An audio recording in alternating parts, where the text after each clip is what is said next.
Hoje eu leio no Evangelho de Mateus, no capítulo 12, o contexto é Jesus expulsando demônios de um homem cego e mudo que voltou a falar.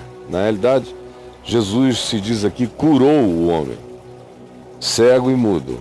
E a multidão se admirou e disse: porventura não será esse o Messias, o filho de Davi? E os religiosos que estavam ali naquela hora ficaram loucos de raiva. E disseram: este expele demônios, mas é pelo poder do diabo. É Beelzebu, maioral dos demônios, que está incorporando nele, em Jesus. Jesus, que estava longe dos fariseus, mas conhecendo-lhes os pensamentos, guarde isso, conhecendo-lhes os pensamentos, porque é um padrão de raciocínio. Você não precisa nem escanear o pensamento para saber o que aquele tipo de espírito pensa quando vê a manifestação simples, livre do reino de Deus acontecendo sem controle religioso, humano, sem mandatários do milagre, sem os cardeais do benefício. Simplesmente como Jesus fazia, chegou cego e mudo, saiu vendo e falando, e não foi enviado para lugar nenhum, e nem se disse a ele que ele tinha que voltar para prestar contas ou pagar qualquer coisa.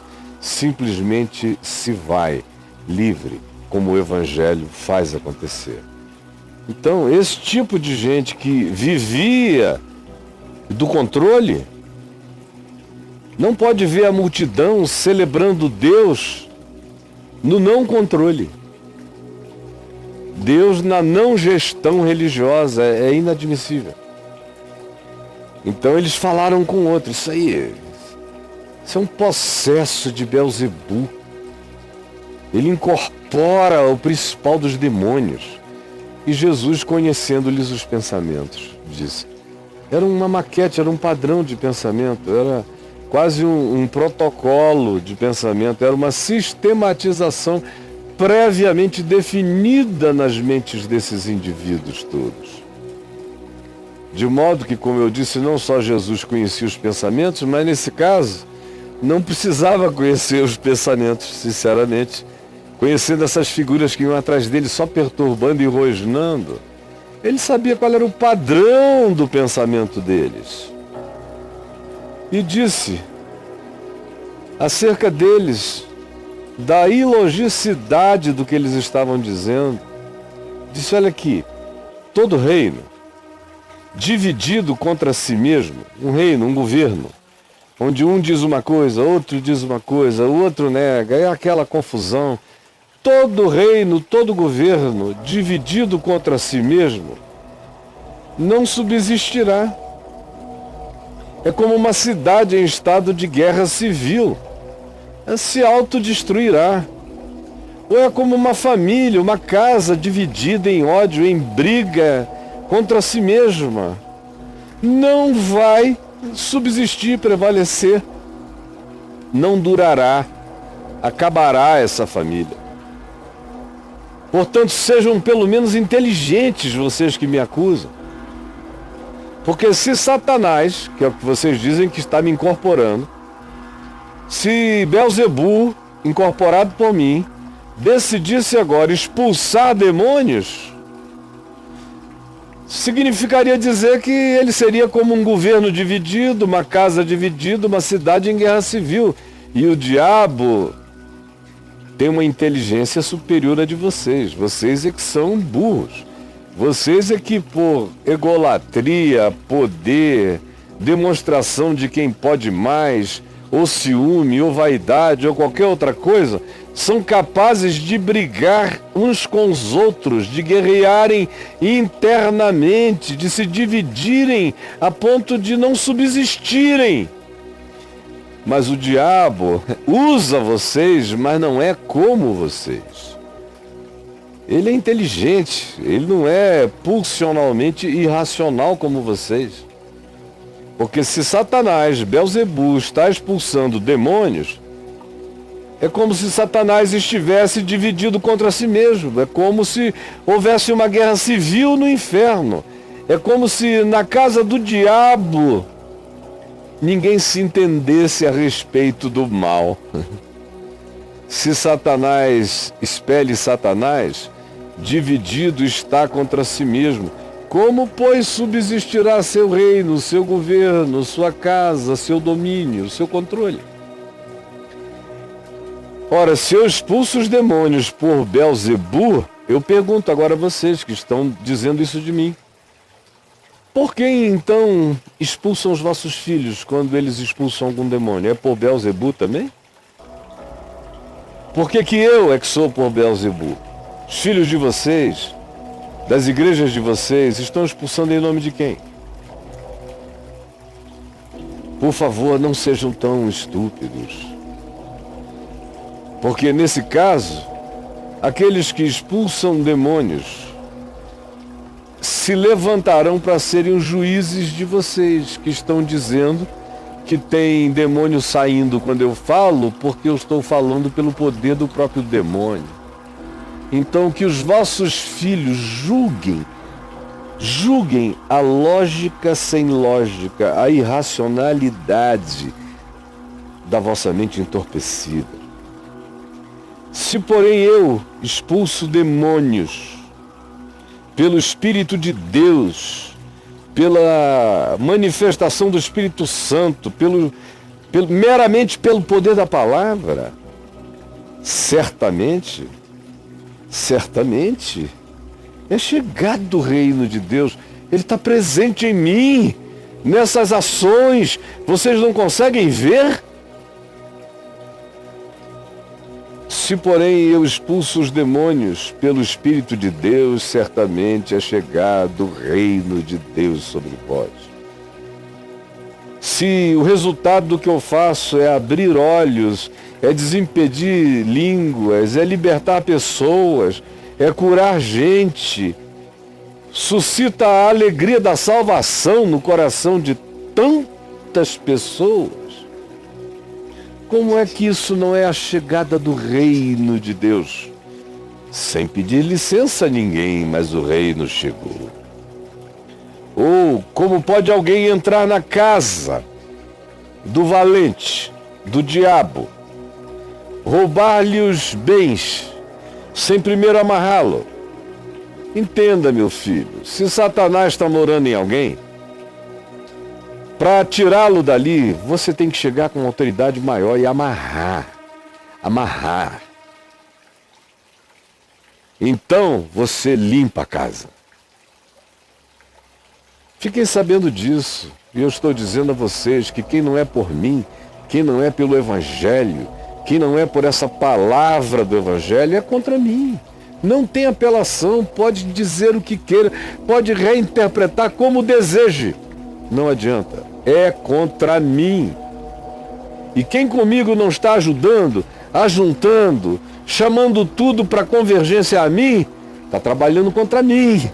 Pode viver dizendo que faz tudo em meu nome, mas está espalhando, ao invés de estar juntando.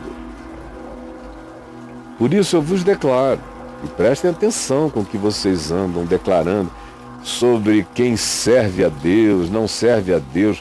Prestem atenção nas blasfêmias que vocês falam contra o verdadeiro bem praticado em nome de Deus ou em silêncio. E vocês não têm o menor pudor de colocar a alcunha do diabo, a chancela do diabo na vida de quem só está praticando o bem que vocês não realizam. Prestem atenção. Todo pecado e blasfêmia serão perdoados aos homens. Toda idiotice. Mas a blasfêmia contra o Espírito Santo não será perdoada. Não atribua ao diabo aquilo que Deus está fazendo. E aqui nesse caso é conscientemente, porque Jesus nunca diria isso para gente ignorante que não sabe discernir a mão direita da mão esquerda. Esses seres quase sem raciocínio, que existem aos milhões à nossa volta. Eles falam, eles escrevem, eles isso, mas eles não têm mente, não têm consciência, são seres, do ponto de vista espiritual, acéfalos espiritualmente. Não é desses que Jesus está falando. Não é desses idiotas que ficam blasfemando em comentários na internet, dizendo todo tipo de loucura. Não é como isso. Esses são os coitados, ignorantes. Não, Jesus está dizendo daqueles que sabem o que está acontecendo. Sabem que ali se está dizendo o Evangelho, palavra de Deus. Mas eles se levantam para não perderem o público, para não perderem o mercado, para não perderem seguidores, para não perderem gente. Eles começam a dizer que o diabo é que age em você, que você fala pelo diabo, que Satanás tomou conta da sua mente. Mas eles sabem que é mentira. Se um mal agudo acontecer neles, eles sabem para quem eles recorrerão, que é justamente para esse a quem eles acusam de ser instrumento de Satanás. Esses é que estão nessa zona de risco, perigosíssima, não os ignorantes, mas sim os que têm conhecimento. E assim mesmo, tentam te destruir, acabar contigo, fazer você falar pela inspiração de Satanás, e até onde eles conseguem chegar. E Jesus disse, cuidado, porque se alguém proferir alguma palavra contra o Filho do Homem, contra o Evangelho, que é a expressão do Filho do Homem, contra o ensino de Jesus puro e simples, tomem cuidado, porque todas essas palavras ditas contra o Evangelho, por gente que tem entendimento, que tem conhecimento, que no coração sabe que aquela é a verdade, mas não lhes é conveniente, porque lhes traria perda de poder e de domínio. Por isso eles proferem palavras blasfemas contra o Filho do Homem, ou contra a palavra do Filho do Homem, contra o Evangelho do Filho do Homem. E Jesus disse, olha, se fizerem isso, ser-lhes-á perdoado. Eles serão perdoados. Eles sucumbiram a essa loucura. Mas, quando eles dizem que a ação de Deus curando gente, libertando gente, salvando gente, iluminando gente, perdoando pecados, é trabalho de Belzebu, é trabalho de Satanás, nessa hora, eles estão pecando contra a essência de Deus.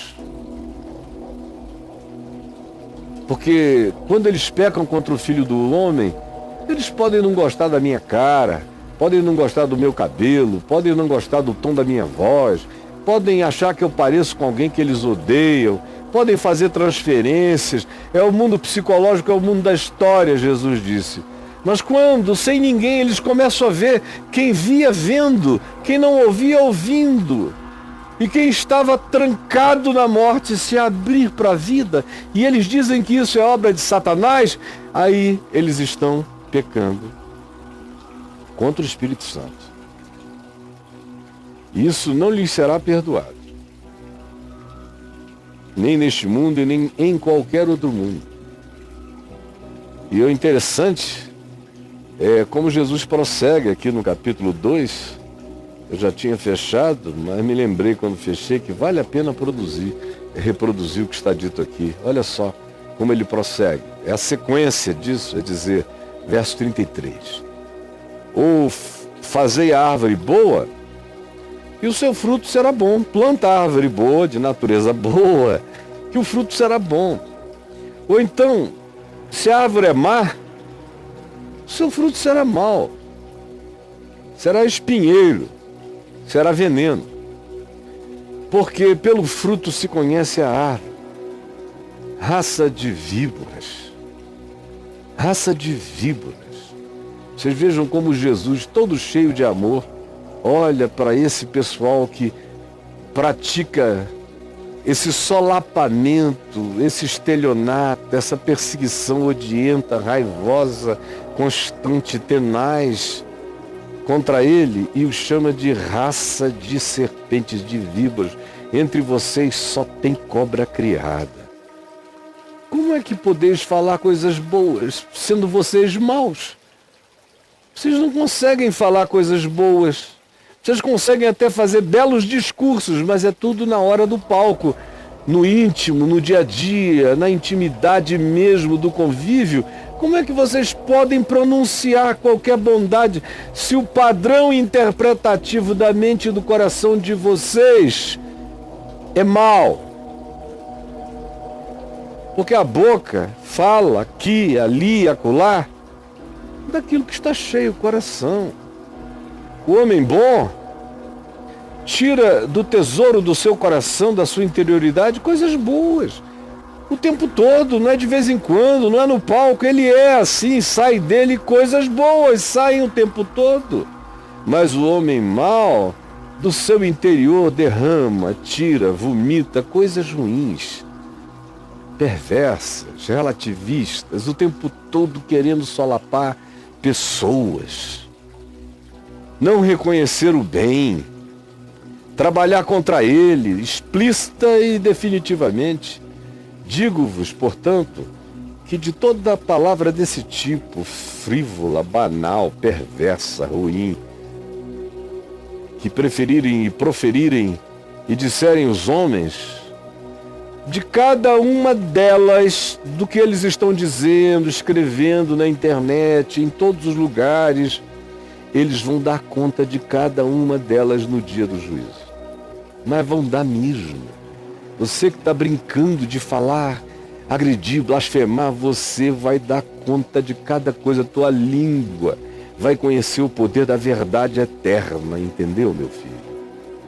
Porque pelas tuas palavras tu serás justificado, porque com a boca se faz a confissão a respeito da salvação sincera, e pelas tuas palavras tu também serás condenado sem apelação.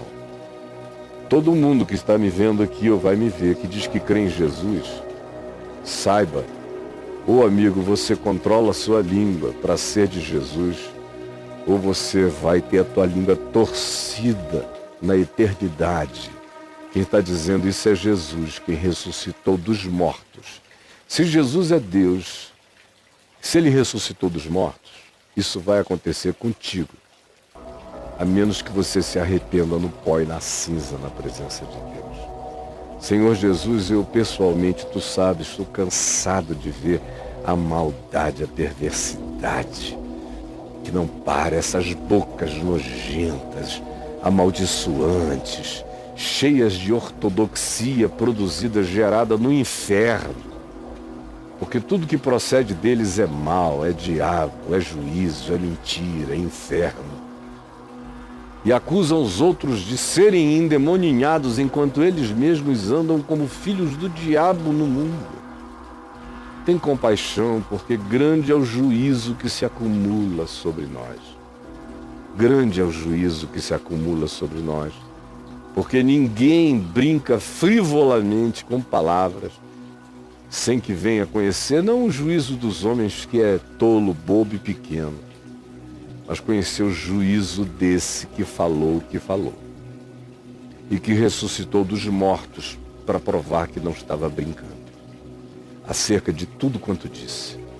Ajuda-nos a entender antes que sejamos arrebentados. É o que eu te peço, em nome de Jesus. Amém.